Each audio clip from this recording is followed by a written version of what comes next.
இதைத்தான் இன்னைக்கு சொன்னோம். உடனே சொன்னா மட்டும் போதுமா? எப்படி செயல்படுத்துவீங்க? நாங்க என்ன வாயிலேயே வடை சுடுறதுக்கு டிஎம்கேவா, டிவிகேடா?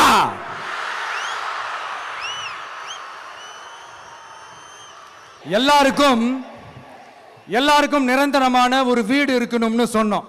உடனே எங்க ஆட்சியிலே நாங்க எல்லாரும் வீடு கட்டி கொடுத்துட்டோமே அப்படிங்கிறது இல்ல. நான் கேட்கிறேன், இங்க உங்களை தான் கேட்கிறேன், இங்க வாடகைக்கு இருக்கிறவங்களே இங்க யாரும் இல்லையா?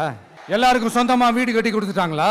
அடுத்து வீட்டில் இருக்கிற ஒவ்வொருத்தரும் மினிமம் டிகிரி படிச்சிருக்கணும் அப்படின்னு சொன்னோம். உடனே எங்க ஆட்சியிலே எல்லாரும் டிகிரி படிச்சு முடிச்சிட்டாங்களே அப்படிங்கிற மாதிரி சொல்றது அது உண்மைனா? ஸ்கூல் லெவல்லயே டிராப் அவுட்ஸ் அதிகமானது யாரோட ஆட்சியிலங்க? பசங்க பிள்ளைங்க யாரும் ஸ்கூல்ல சேரலன்னு சொல்லிட்டு எனக்கு தெரிஞ்சு 207 கவர்மெண்ட் ஸ்கூல்ஸ் மூடினது யாரோட ஆட்சியிலங்க? இதுல கல்வியில் சிறந்த தமிழ்நாடுன்னு டிராமா வேற. அடுத்து குடும்பத்துல ஒருத்தருக்கு நிரந்தரமான வருமானம் வரணும், வேலை வாய்ப்பு கிடைக்கணும் அப்படின்னா நாங்க கொடுக்காத வருமானமா, நாங்க கொடுக்காத வேலையா அப்படிங்கிறது.